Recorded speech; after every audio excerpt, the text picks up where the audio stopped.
नमस्कार, राधे राधे, जय श्री कृष्णा। आज की हमारी कथा है हिरण्यकश्यप की तपस्या और वर प्राप्ति। अब कहते हैं कि हिरण्यकश्यप ने भाई बंधु सबको समझा दिया, अरे रोइए मत, मैं इसका बदला लेकर रहूंगा। और वो फिर तपस्या के लिए चला गया। वो केवल अंगूठे के सहारे खड़ा रहा और ऐसे हाथ ऊपर कर कर आकाश की ओर देखता हुआ एक अंगूठे पर खड़ा रहा। और ऐसे कई वर्ष बीत गए। अब तो देखो, उसके बाल इतने बड़े हो गए थे, उसके शरीर को ढक रहे थे। उसका शरीर जो था वो मैला हो गया था। उसमें जैसे होती है, ये क्या बोलते हैं, दीमक लग गई थी उसके शरीर पर और बहुत बुरा तरीके से वो ऐसे खड़ा रहा। तो एक बार बहुत वर्ष बीत गए उसकी तपस्या करते करते करते करते 100 वर्ष। और अब उसके शरीर से एक ऐसा तेज निकला, ऐसा तेज निकला, ऐसा तेज निकला जिससे सारा जगत जलने लगा।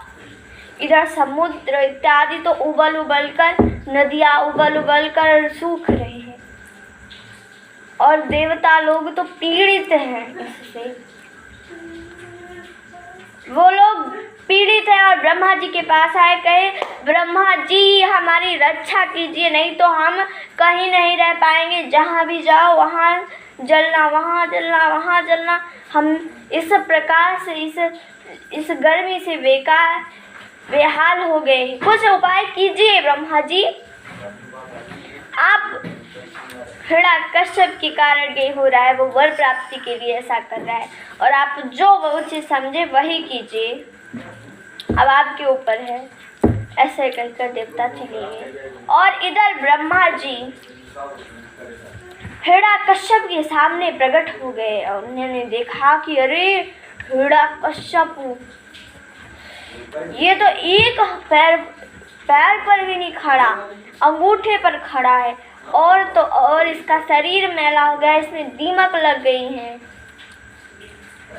उसके इधर उधर वृक्ष जाम आए हैं, उसमें चींटियां हैं। तो ब्रह्मा जी को बड़ी दया आई। उन्होंने अपने कमंडलू का जल छिड़का, जिससे कि वो हिरण्यकश्यप के ऊपर जो दीमक और पेड़ पौधे वृक्ष जामे थे वो सब हट गए और उसका शरीर बलवान और हिष्ट पुष्ट हो गया, जो दुबला पतला हो गया था। वह तपस्या करते करते फिर ब्रह्मा जी ने कहा, वत्स, मैं तुम्हारी तपस्या से प्रसन्न हुआ, मांगो जो वर मांगना चाहते हो मांगो, मैं उसे अवश्य पूर्ण करूँगा। चाहे जितना भी दुर्लभ वर हो मांगो, पर मैं उसे दे सकूं ऐसा वर मांगो। तो हिरण्यकश्यप जब आँख खोला, देखा ब्रह्मा जी, साष्टांग प्रणाम किया चरणों में ब्रह्मा जी के और उनकी स्तुति करने लगा। ब्रह्मा भगवान, आप परमात्मा हैं, आप सृष्टि की रचना करते हैं और आप से ये 3 गुण, रजोगुण, तमोगुण, सत्वगुण, ये सब उत्पन्न हुए हैं। आप ही इन जीवों की सृष्टि करते हैं। आप मुझे वर देना चाहते हैं तो एक ऐसा वर दीजिए कि मैं ना दिन में मरूं ना रात में मरूं, और आपके बनाए हुए किसी जीव से ना मरूं, ना वो मनुष्य हो या कोई पशु हो या पक्षी हो, कीड़ा इत्यादि हो, किसी से ना मरूं और न किसी अस्त्र शस्त्र से मरूं, ना आकाश में मरूं, ना पाताल में, ना धरती पर, कहीं नहीं मरूं। इस प्रकार से हिरण्यकश्यप ने वरदान मांग लिया। तो ब्रह्मा जी ने कहा, देखो ये जो तुमने वरदान मांगा ये अत्यंत दुर्लभ है, पर मैं तुम्हारी सेवा, तुम्हारी इस तपस्या से बहुत प्रसन्न हुआ, इसलिए मैं तुम्हें ये दे देता हूँ। तथास्तु। और तुम जैसा तपस्वी आज तक ना कोई हुआ और ना होगा।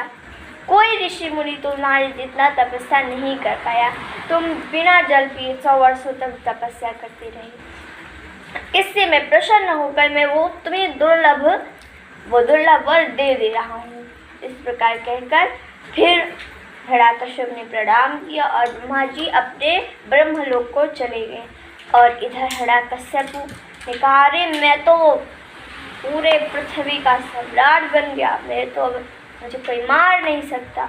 और आया इधर, जब तक वो तपस्या कर रहा था देवता प्रसन्न थे कि हिरण्यकश्यप अत्याचार नहीं करा, अब तो और ही अत्याचार कर रहा था और सबको पीड़ित करता, देवताओं को, ऋषियों को, जो भी शुभ कार्य करते सबको पीड़ित करता। तो देवता भगवान विष्णु की आराधना करने लगे। भगवान विष्णु प्रकट हुए तो देवताओं ने कहा, प्रभु हमारे इस दुख को हरिए, बड़े कष्ट की बात है, हम सब स्वर्ग में नहीं रहने पा रहे हैं। स्वर्ग में भी हिरण्यकश्यप आ गया और हम इंद्र को हमें तो अपने सिंहासन से हटाकर खुद बैठ गया है, खुद राजा बन गया, हम तो उसकी सेवा में लगे रहते हैं, आप कुछ कीजिए। तो फिर भगवान विष्णु कहते हैं, ठीक है कोई बात नहीं है, मैं करूँगा। उनके पुत्र प्रहलाद होंगे और वो प्रहलाद मेरा बड़ा भक्त होगा, मैं उसकी रक्षा करने के लिए हिरण्यकश्यप को मारूंगा, आप चिंता न करिए, अभी समय है। तो इस प्रकार कहकर विष्णु जी अंतर ध्यान हो गए। देवता भी प्रसन्न हुए कि अब हमारा दुख दूर होगा कुछ दिनों में। और इधर युधिष्ठिर जी पूछते हैं नारद जी से, नारद जी ये प्रहलाद कौन थे? हिरण्यकश्यप के पुत्र, और असुर योनि में रहकर भी इतने भगवान में के भक्त कैसे थे? आप उन्हें बताइए, उनके गुण बताइए। तो नारद जी बोलते हैं, ये प्रहलाद जो थे ये हिरण्यकश्यप का पुत्र था। हिरण्यकश्यप के 4 पुत्र थे, इसमें प्रहलाद एक सबसे छोटा पुत्र था। ये भगवान विष्णु का सबसे परम भक्त था और ऐसा भक्त कोई नहीं हो सकता। मुनियों, संत जनों, दीन दुखियों सब पर प्रहलाद जी कृपा करते थे, क्योंकि सबसे ये हिरण्यकश्यप के पुत्र थे तो इनका कुछ अलग ही मान था। तो ये दीन दुखियों पर कृपा करते, उनका दुख हरते थे और सदाचारी और भगवान की भक्ति में लीन रहते थे। इनके गुण इतने हैं, सारे गुणों की खान थे प्रहलाद जी। अब देखिए, ये हिरण्यकश्यप दूर दूर के देवता, स्वर्ग के देवता, पृथ्वी के मनुष्यों, ऋषियों को मार रहा है कि शुभ कार्य न करो, भगवान का नाम मत लो।